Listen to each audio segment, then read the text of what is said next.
High, তোমরা যারা ভাবছো যে এত নেগেটিভ পাচ্ছি জীবনে, নিজের স্বপ্ন দেখেছি যেটা লক্ষ্যের পিছনে দৌড়াচ্ছি, বাট এত নেগেটিভ দিচ্ছে লোকে, এত লোকে আমার আইডিয়াকে রিজেক্ট করছে, আমাকে বাধা দিচ্ছে। তো তাদের জন্য আজকে একটা ছোট্ট গল্প এনেছি, শেয়ার করব। গল্পটা একটা ছোট্ট ছেলের। ছেলেটার বয়স খুবই কম, 14-15 বছর বয়স।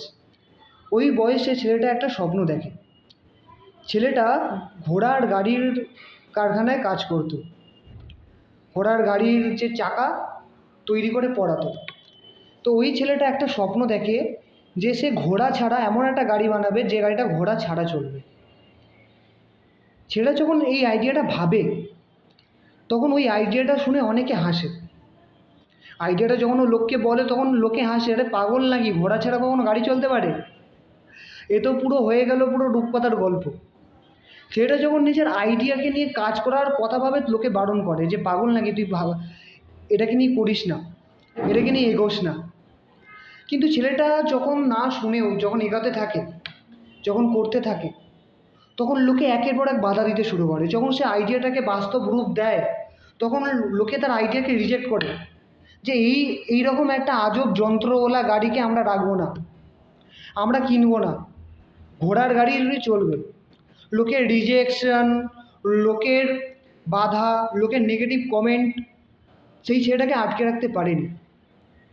যে ছেলেটাকে লোকে একটা টাইমে আজব যন্ত্র বলে, পাগল বলে খেপিয়েছিল, ওই আজব যন্ত্রটাই, সেই পাগলটার তৈরি যন্ত্রটাই আজ মানুষের কাছে ড্রিম, লোকের কাছে অনেকের শখ। একটার থেকে বেশি লোকের বাড়িতে থাকে। ইভেন কি ইভেন কি রাস্তায় ট্রাফিক জ্যাম হয় সেই আজব যন্ত্রটারই কারণে। সেটা আর কিছু না, 4 চাকার গাড়ি। ওই ছেলেটার একটা ড্রিম, ওই 14-15 বছরের ছেলেটার একটা ড্রিম, সে ওই ওই গাড়িটার পিছনে 10 থেকে 12 বছর দিয়ে দেয় এবং সেটাকে নিজের মেহনতে তৈরি করে। আর আজ পৃথিবীব্যাপী 100 বছর ওপরে হয়ে গেছে সেইটার আবিষ্কার হয়েছে। আজ পৃথিবীব্যাপী প্রচুর পরিমাণে সেটা ব্যবহৃত যন্ত্র হিসেবে মানা হয়। সো গাইজ, আমাদের জীবনে যখন এত নেগেটিভ আসে, এত লোকে বাধা দেয়, আমাদেরকে এত রিজেক্ট করে, আমরা হার মেনে যাই। কিন্তু কিন্তু বস সেই ছেলেটা যদি আজ যদি হার মেনে যেত সেই দিনকে, তাহলে আজ আজ আমরা এখনও হতে পারে ঘোড়ার গাড়িতে করে ঘুরে বেড়াতাম, রাস্তার ফুটপাতে হতে পারে ঘোড়ার গু পড়ে থাকতো, হ্যাঁ কি না?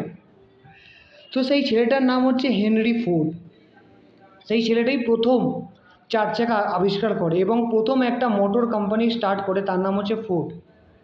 সেই ছেলেটার পরবর্তীকালে ফোর্ড কোম্পানিটা তাকে বিক্রি করে দিতে হয়, অনেক হাত ঘুরে বর্তমানে ভোক্সওয়াগনের হাতে আছে। বাট এখান থেকে একটা জিনিস শেখার আছে বস, জীবনে বাধা তো অনেক আসবে, অনেক রিজেক্ট তো করবে, তা বলে কি হার মেনে যাব, নিজের স্বপ্নটাকে ছেড়ে চলে যাব? একদমই না। তো যারা নিজের লক্ষ্যকে স্থির করেছো, নিজের লক্ষ্যর জন্য খাটছো, লক্ষ্যের জন্য মেহনত করছো, নেগেটিভ ফেস করছো, বাধা ফেস করছো, একটা কথা মাথায় রেখো, যারা আজ তোমার বিরুদ্ধে, যারা আজ তোমাকে রিজেক্ট করছে, যারা আজ তোমাকে বাধা দিচ্ছে, যারা আজ তোমার সাথে নেই, যেদিনকে তুমি সফল হবে, যেদিনকে তুমি দাঁড়াবে, সেদিনকে তারাই তোমার পাশে থাকবে, তারাই তোমার আইডিয়াটাকে নিয়ে মাতামাতি করবে। তো আজ কে কী বলছে ভেবে লাভ নেই।